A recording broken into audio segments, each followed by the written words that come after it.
아멘. 할렐루야. 우리 육적 식구들 애쓰셨습니다. 수고하셨습니다. 박수 한번 해주셔요. 감사합니다. 어제 요절의 말씀 123편 3절이었죠. 3절의 말씀 같이 한번 고백합니다. 여호와여 우리에게 은혜를 베푸시고 또 은혜를 베푸소서. 심한 멸시가 우리에게 넘치나이다. 아멘. 한 주간도 여러분 은혜 속에 살 수 있게 되기를 축복합니다. 오늘 124편을 보시면은 두 번 반복해서 그 고백이 나옵니다. 하나님이 우리 편이다. 따라서 한번 해보실까요? 하나님이 우리 편이다. 믿으시면 아멘. 하나님이 내 편이 되시고 또 옆에 있는 분의 편이 되시고 하나님이 우리 가정의 편이 되어주시고 하나님이 우리 교회의 편이 되어주시고 또 하나 중요한 게 있어요. 하나님이 우리 민족의 편이 되어주시고. 이거 124편은 개인적인 고백이라기보다는 민족적인 고백입니다. 그래서 하나님의 성전에 쭉 이렇게 올라가면서 민족의 역사를 이렇게 회고하면서 야, 하나님이 그때 우리 편이 되어주지 않았더라면, 그때 하나님이 우리 민족을 도와주시지 않았더라면, 그때 우리 민족의 역사 속에 하나님의 개입하시지 않았더라면 어떻게 됐을까?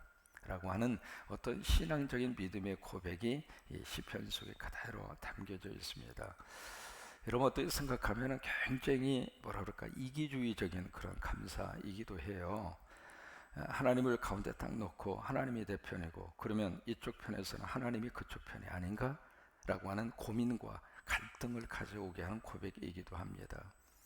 근데 이 124편은 이렇게 어떤 의미에서 흘러간 과거 역사에 대한 신앙적인 고백입니다. 그 당시에는 이제 그걸 몰랐는데 지나고 나서 생각을 해보니까 그 순간에 하나님이 우리 쪽에 계셨구나. 그래서 의가 승리하도록 그렇게 역사를 하셨고 진리가 승리하도록 하나님이 도와주셨고 빛이 승리하도록 하나님이 함께 하셨고 그래서 그런 믿음의 고백을 담아서 시편 124편이 나오게 됐습니다. 그래서 1절에 보실까요? 그래서 이제 말씀의 시작이 이스라엘 그렇게 시작을 하고 있는 거예요. 그래서 민족적으로 지금 하나님 앞에 감사하는 그런 내용의 시입니다. 이스라엘은 이제 말하기를 여호와께서 우리 편에 계시지 아니하셨더라면. 그래서 어떤 가정적인 그런 시로 시작을 하잖아요. 만약에 그때 하나님이 우리 편이 되어주시지 않았더라면 우리는 어떻게 됐을까? 2절에서도 마찬가지입니다. 사람들이 우리를 치려 일어날 때 수없이 많은 전쟁이 일어났었고 수없이 많은 고난이 있었고 수없이 많은 고통의 역사를 그들이 흘러옵니다. 그래서 3절에 보시면 그때 그들의 노여움이 우리에게 맹렬하여 우리를 산채로 삼켰을 것이다. 여기 그들의 노여움이라고 하는 것은 적과 원수들을 말합니다. 계속 이스라엘의 역사를 우리가 구약부터 이렇게 살펴보면서 느끼는 것이 한시도 편할 날이 없어요. 계속해서 이스라엘이라고 하는 그 나라의 지정학적인, 정치학적인, 세계사적인 그 틈바구니 속에서 이스라엘이라고 하는 그 나라 자체 땅도 크지도 않고 인구도 많지도 않고 지름도 마찬가지입니다. 그 좁은 땅덩어리가 지금도 말이죠 이스라엘하고 피헬로라고 해서 팔레스타인 해방기구하고 착각해져 있어요. 그래서 지금 아랍계 계통의 사람들이 살고 있는 가자지구라고 하는 그 지역이 있거든요. 이스라엘에 들어가실 때 텔아비브라고 하는 공항을 통해서 들어가는데 텔아비브에서 밑에 쪽으로 옛날에 블레셋 사람들이 찾아오고 있었던 지역 중에 하나가 가자라고 하는 지역이 있어요. 그 가자 지구를 중심으로 팔레스타인 사람들이 똘똘 뭉쳐서 살고 있고 그리고 이쪽에는 지금 이스라엘 정착촌을 계속 유태인들이 지어가고 있지 않습니까? 이게 지금 트럼프 정부의 큰 하나의 갈등의 요소이기도 한데 그 조그마한 땅덩어리가 지금도 갈라서서 그렇게 살아가고 있습니다. 그래서 유대인과 이쪽의 팔레스타인 사람들 사이에 높이 2m의 그 장벽이 쫙 쳐져 있어요. 위에는 22,000볼트의 전기가 흐르고 있고 그래서 조그마한 그 땅에서 말이죠 팔레스타인 사람들이 유태인들이 사는 땅으로 가려면 마치 다른 나라를 출입해야 하는 것처럼 그러니까 얼마나 복잡하게 좀 살고 있는지 몰라요. 지금도 이제 그런 역사 속에서 그들이 살고 있는데 과거의 역사도 마찬가지입니다. 그래서 3절의 고백이 여기서 나오고 있는 거거든요. 그때 그들의 노여움이, 원수와 적들의 그 침략과 공격이 얼마나 맹렬했던지, 얼마나 강하게 공격을 해왔던지, 마치 우리를 살아있는 통째로 그들이 삼켜 먹었을 것이다. 그래서 4절과 5절에서는 그것을 물로 비유해서 설명을 하고 있습니다. 물이 우리를 휩쓸며 시내가 우리 영혼을 삼켰을 것이며 그때 넘치는 물이 우리 영혼을 삼켰을 것이라. 이 사막성 기후의 특징 가운데 하나가요, 비가 쏟아지면 엄청나게 한꺼번에 쏟아져요. 또 하나, 한꺼번에 이렇게 쏟아진 그 물이 갑자기 탕류가 되고 갑자기 엄청난 강으로 변해버리고 마는, 그 이제 그걸 가리켜서 우리가 와디라고 그러잖아요. 그러니까 없던 강이 갑자기 생겨버리는 거예요. 그래서 이제 물이 흘러내려오는데 어떻게 해볼 수 없을 정도로, 그게 이제 사막성 기후의 특징 가운데 하나입니다. 그래서 성지순례 가셔서 자세히 이렇게 보시면은요, 이스라엘 사람들의 집들은 거의 산 8분응선쯤에다가 마을을 형성해요. 왜냐하면 밑에 하천가에다가 집을 지어놓으면 갑자기 물이 불어나면 집에 다 휩쓸려 가는 거예요. 그런 이유 때문에 집들을 산 8분응선쯤에다가 집을 짓는 이유가 바로 그거예요. 갑자기 물이 불어났는데 방법이 없는, 여러분 맞죠? 동남아 지역에 쓰나미라고 하는 게 갑자기 확 하고 밀려왔잖아요. 그때 짐승들은 다 도망쳤지만 사람은 그것도 모르고 막 놀다가 쓰나미에 의해서 한순간 다 휩쓸려가는 거예요. 이제 그런 모습으로 여기에 비교를 하고 있는 거예요. 그런 속에서 하나님이 우리 편이 되어 주셔서, 하나님이 우리를 도와주셔서, 하나님이 우리를 붙들어 주셔서 우리가 이렇게 살고 있구나 라고 하는 과거 역사에 대한 신앙적인 믿음의 고백, 그 고백이 이 시편 속에 담겨 있어요. 6절에 참 아주 그 리얼한 표현을 6절에서 그렇게 하고 있습니다. 우리를 내주어 그들의 이에 씹히지 아니하게 하신 하나님을 찬송해. 기가 막힌 표현을 씁니다. 마치 호랑이가 막 영하고 거기에 사슴을 이렇게 입에 탁 물었어요. 이제 딱 물으면 안 놓잖아요. 근데 만약에 그런 상태 속에로 나를 하나님이 내버려 두지 않으시고 그 맹수의 그 위협 속에서도 하나님이 딱 보호를 해주셔서 나를 물지 못하도록, 다니엘이 그런 경험 하잖아요. 사자굴 속에 던져졌는데 사자가 먹잇감을 보고 먹고 싶은데 못 먹는 거예요. 왜? 하나님이 못 먹게 하시니까. 그런 것처럼 여기에 지금 시편 124편도 그런 믿음의 고백을 여기서 하고 있습니다. 그래서 마지막 8절이 결론이거든요. 같이 한번 고백합니다. 우리의 도움은 천지를 지으신 여호와의 이름이 있도다. 다시 한번 8절 시작. 우리의 도움은 천지를 지으신 여호와의 이름에 있도다. 이스라엘의 역사나 우리 역사나 공통점이 참 많아요. 그 중에 하나가 고난의 역사입니다. 이스라엘의 역사도 계속 질곡과 고난, 이게요 하루도 편할 날이 없어요. 계속. 여러분, 그래서 성경 속에 전쟁이라고 하는 단어가 계속 나오는 거예요. 마음 편할 날이 없었어요. 그런 것처럼 우리 민족의 역사도 똑같아요. 혹시 읽어보셨나 모르겠습니다. 함석헌이라고 하는 그분이 쓰신 뜻으로 본 한국 역사라고 하는 책이 있습니다. 원래 그 책은요, 책의 제목이 성서적인 입장에서 본 한국 역사입니다. 원래 책의 제목이. 근데 거기에 나중에 그것을 다시 개편을 하면서 성서적이라고 하는 것을 이제 하고 그냥 뜻으로 본 한국 역사, 그렇게 제목을 바꿨어요. 그 책에서 함석헌 그 선생은 그렇게 한국 역사를 한마디로 딱 정리합니다. 한국의 역사는 고난의 역사다. 이게 삼국시대부터 시작을 해서 계속 우리 민족은 편할 날이 없어요. 통일신라가 되었을 때도 그러고 고려시대가 들어서도 그러고 조선시대도 마찬가지고 현대사도 마찬가지고 말이죠.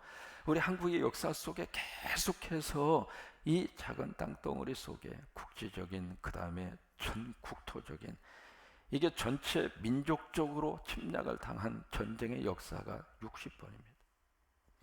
국지전은 말로 다 할 수 없고요. 이게요, 한국의 역사 속에서 몇십 년 동안 전쟁도 없이 맘 편하게 살아본 역사가 없어요. 지금 현대사에 이르러서 우리가 지금 살고 있는 이 시대가요, 어떻게 보면 가장 전쟁이 없는 평화로운 시대를 살고 있는 거예요. 이게요 지금. 그러니까 지금 참 어떤 의미에서 말이죠, 그 고난과 역경, 그래서 우리 가슴 속에는 눈물이 그렇게 많은 거예요. 눈물이 많다는 그 이야기는요, 가슴에 상처가 많다 그 말이에요. 왜? 우리 삶의 환경이 그랬어요. 그 속에서 서로 눈치 보지 않을 수가 없으니까 네 편 내 편 가르기 시작을 했고, 조금만 저기 하면은 의심의 눈초리로 상대로 볼 수밖에 없었고, 잘해주는 사람에게는 푹 빠지는 것 같은데 조금 배신 때리는 사람 있으면 등 돌려버리고, 어떤 의미에서 생존을 위한 우리 삶의 민족 속에 나타나는 어떤 우리 민족의 성격이기도 하겠습니다만, 그러다 보니까 급하고, 왜? 쫓겨다니기 바빴으니까 그렇게 급한 거예요. 그래서 지금 이제 한 50년 정도, 물론 위협은 있었습니다만 그 위협 속에서도 하나님이 지켜주신 거예요. 그래서 이제 50년, 어느 나라든지 어떤 단계에서 경제적으로나 정치적으로나 발전하기 위해서는 평화 시대가 50년은 돼야 돼요. 그래야 발전이 되는 거예요. 그러니까 지금 우리 민족 속에 어떤 의미에서 우리 민족 5,000년의 역사 속에서 가장 멋진 날을 하나님이 우리 민족에게 주신 거예요. 그런데 그 끝에 우리 민족은 지금 안개 속을 지금 걷고 있는 거예요. 그런 모습을 보면서 우리는 손가락질 하기도 하겠습니다만은 더 하나님 다시 한번 이 민족 불쌍히 여겨달라고 우리가 기도하지 않을 수가 없어요. 왜? 하나님 우리 편이 되어주셔야, 하나님이 우리 편이 되어주셔서 미국도 중국도 그 러시아도 일본도 그 틈바구니 속에서 어떻게 쓰든지 지금 전 세계는 철저하게 자국 이익 중심 시스템으로 다 바뀌었어요. 그러니까 누가 와서 우리를 도와준다? 그거요. 기대하기 어려운 세상입니다. 결국 우리 속에서 도산 안창훈 선생의 이야기대로 우리 속에서 힘을 기르지 않으면, 우리 속에서 실력을 기르지 않으면 이제는 철저하게 여기 다윗이 고백을 하고 있는 이 말씀처럼 마치 씹히고 말이죠, 산채로 삼켜버리려고 하는 그런 약육강식의 철저한 경쟁 구도의 세계의 그 속에서 우리들이 살고 있어요.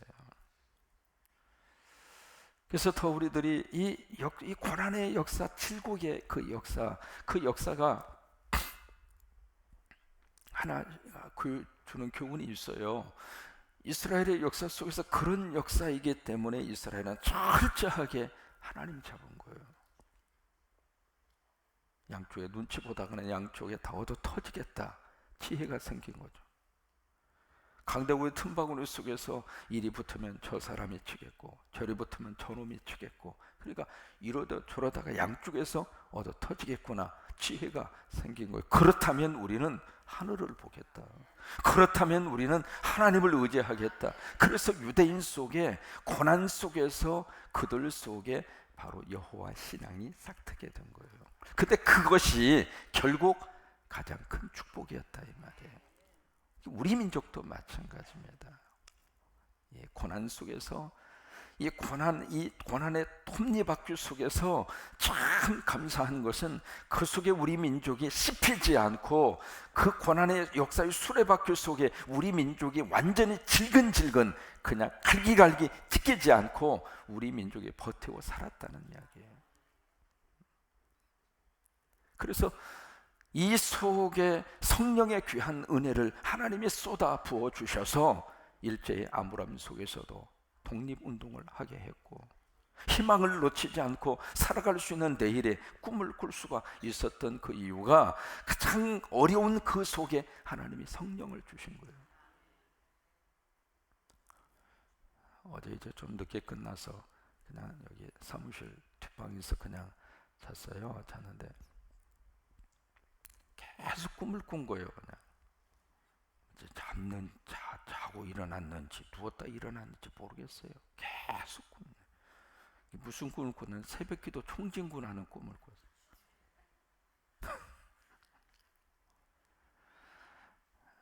여러분, 총진군 딱 선포하면 그때부터 저는 초긴장을 해요. 사실은 끝날 때까지. 근데 어제 꿈에는 무슨 꿈을 꿨느냐면 새벽기도 총진군 하는데 감사한 것은 너무 많이 왔어요.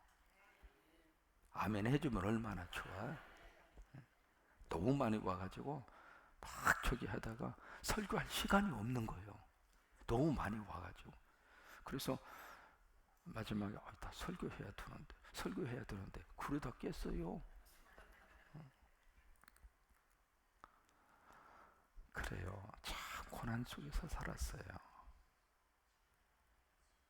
우리 부모님 세대도 참 고통 속에서 살았고, 저희 세대도 참 고통 속에서 살았고, 이제 우리 자식들이 좀 먹고 살만하게 됐어요. 이거 깨지 않았으면 좋겠고, 하나님이 다시 한번 이 민족을 불쌍히 여겨 주셔서 여기 8절에 있는 말씀대로 우리의 도움은 천지를 지으신 여호와의 이름에 있도다. 이게 그냥 나온 고백이 아니라 그들의 역사 속에서 터진 고백이에요.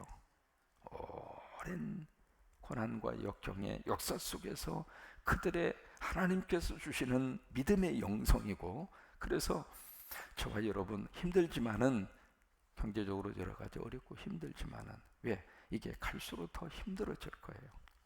그냥 감안하고 살아야 돼요. 그러니까 전에 열을 먹었다면 이제 한 8개만 잡수셔야 되고, 8개를 드셨다면 이제는 6개만 드셔야 되고, 이건 교회도 마찬가지. 풍성의 들처럼 막 쓰려고 생각하면 안 돼요. 우리 삶 자체가 지금 그런 상태 속에 가면 갈수록 더 많이 그런 여건들이 많이 생겨날 수밖에 없을 거예요. 그러면 그냥 하나님이 주시는 대로 감사하고 살면 돼요. 어제 하나님께서 주신 말씀대로 보세요. 식탁에 먹을 것이 있으면 만족해라. 하나님의 말씀이에요. 신의 신발 신고 있으면 만족해라. 하나님 말씀이에요. 그 이상은 하나님께 맡겨드리고, 그래서 하루하루 그런 속에서 우리가 정말 믿음의 영성을 붙들고 감사하면서, 또 하나 정말 오늘 이 말씀처럼 하나님, 우리의 도움, 우리 민족의 도움은 천지를 지으신 하나님이십니다. 하나님이 도와주시고 하나님이 역사하여 주시옵소서. 릴로이 아임스라고 하는 목사님이 계십니다. 릴로이 아임스, 좀 생소한 이름일지 모르는데 이분이 쓴 책 가운데 당신도 영적 지도자가 될 수 있습니다 라고 하는 책이 있고, 또 하나 추수하는 일꾼이라고 하는 책이 있습니다. 이런 책들을 소개하는 이유는 듣고서 끝날 수도 있지만은 한 분이라도 그 책 기억하고 읽으셨으면 좋겠다, 그래서 소개를 하는 거예요. 근데 이분이 지금 어디에서 일을 하고 있냐면 내비게이터라고 하는 곳에서 지금 일을 하고 있습니다. 이분이 시카고의 오헤어라고 하는 공항, 전 세계에서 가장 복잡한 공항이 시카고 오헤어라고 하는 공항입니다. 활주로가 5개가 돼요. 여러분, 인천공항 활주로가 지금 2개거든요. 이 활주로 5개가 돌아간다고 하는 이야기는 얼마나 복잡한지 모릅니다. 근데 바로 그 시카고 오헤어 공항에서 캐나다 토론토까지 비행기를 타고 가게 됐어요. 근데 어떻게 차가 교통체증이 걸려가지고 딱 도착해서 딱 탑승하려고 보니까 시간이 5분밖에 안 나요. 비행기 떠나기 5분이라면 거의 불가능합니다. 그리고 그 시카고 오헤어 공항 자체가요, 이게 어디가 어딘지 몰라요. 그 찾느라고 바쁘거든요. 끝에서 끝에까지 걸어서 가는 데만 해도 이거 뭐 어떻게 상상할 수 없을 정도니. 그래서 딱 보니까 5분밖에 안 남은 거예요. 막 그냥 땀을 흘리면서 안 가면 안 되는 그런 스케줄이 있고 막 당황하면서 막 그러고 있는데, 제복을 입은 남자분이 이렇게 가방 하나 끌고 가니까 막 당황을 하니까 그분이 왜 그러세요? 나 이렇다고. 어디 가시는데요? 캐나다 토론토로 가야 된다고. 어느 비행기를 타는데요? 이 비행기를 타야 된다고. 그랬더니 그 제복을 입은 그분이 걱정하지 마세요. 사람이 말이죠, 나는 당황하고 걱정이 되는데 옆에서 태어나고 있으면 더 속상한 거예요. 당신 내 입장이 안 돼 보니까 그런 거죠. 걱정하지 마세요. 그리고 하는 말이 제가 그 비행기 기장이에요. 그 말을 딱 듣는 순간 지금까지 걱정하던 것이 한순간에 싹 없어진 거예요. 비행기가 기장이 없이 어떻게 떠요? 한국은 기장이 없이 어떻게 떠요? 기장, 한국 기독교 장로의 기장. 기장이 있어야 비행기가 뜨잖아요. 우리 교단은 그런 긍지와 자부심을 가지고 있어요. 수적으로는 참 작아요. 다른 교단에 비해서. 내세울 많은 것도 그렇게 많지도 않아요. 대형 교회가 있는 것도 아니고. 보세요. 예장 개통 세상에 수만 명씩. 근데 우리 기장에는 그런 교회가 하나도 없어요. 이게 1000명 단위 이상 넘어가는 교회도 기장 안에 손으로 꼽아요. 참 작은 교단이에요. 근데 그 작은 교단임에도 불구하고 우리가 긍지를 갖는 것은 비행기가 기장이 없으면 못 떠.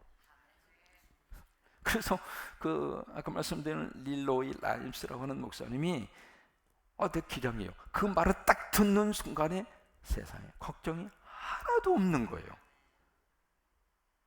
그때 그분에게 참 영적 교훈이 됐어요. 하나님이 나와 함께 하시면 그렇구나. 하나님이 나와 함께 하시면 내가 그렇게 아둥바둥하고 걱정하고 막 저기 했던 거가 한순간에 해결이 되는구나. 그 믿음이 생깁니다. 해병사령관 중에 한 가지만 말씀드려 끝나니까 이봉출이라고 하는 장군이 계세요. 해병사령관 출신입니다. 그 이봉출 그 사령관 그 장군이 예수 믿게 된 게 아주 드라마틱합니다. 이분이 그6.25 사변 때 구입할 서울 수복 거기에 해병대 중대장으로 참여합니다.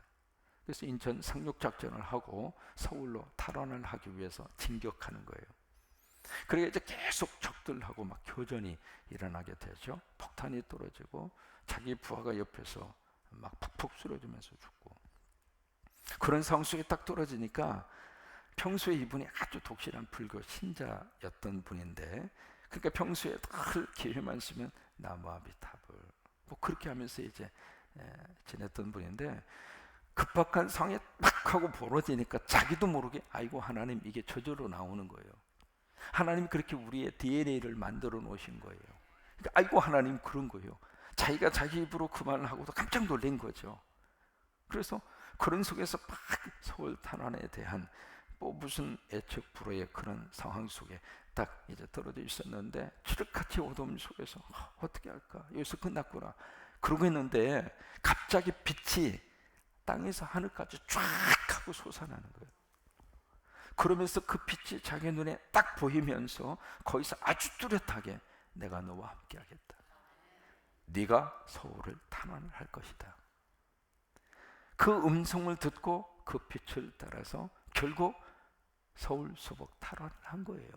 그러고 나서 그 이봉출 그분이 하나님 계시는구나. 하나님이 계시는구나. 그 믿음이 생겨서 그때부터 그분이 신앙생활하고 교회 나가게 됐어요. 그래요.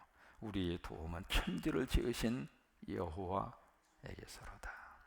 이 고백이 우리 고백으로 끝나지 않고 우리 민족의 고백으로 하나님께서 이 한 주간 꼭 도와주셔서 하루하루가 한국 미래를 결정할 정치적인 큰 하나의 해결을 해야 할 그런 순간에 우리가 있습니다. 특검만 하는 것이 아니라 온 국민들이 함께 눈을 부릅뜨고 특정한 몇 사람이 이 나라의 민족의 미래를 결정하는 것이 아니라 우리가 함께 기도해서 하나님이 결정하시도록 하나님이 결정을 하셔서 정말 우리 민족이 이번 한 주간을 통해서 하나님의 도우심이 임하는 축복의 역사가 임할 수 있게 되기를 바랍니다. 우리 8절을 다시 한번 같이 고백합니다. 시작. 우리의 도움은 천지를 지으신 여호와의 이름에 있도다. 한 번만 더 고백합니다. 우리의 도움은 천지를 지으신 여호와의 이름에 있도다. 아멘.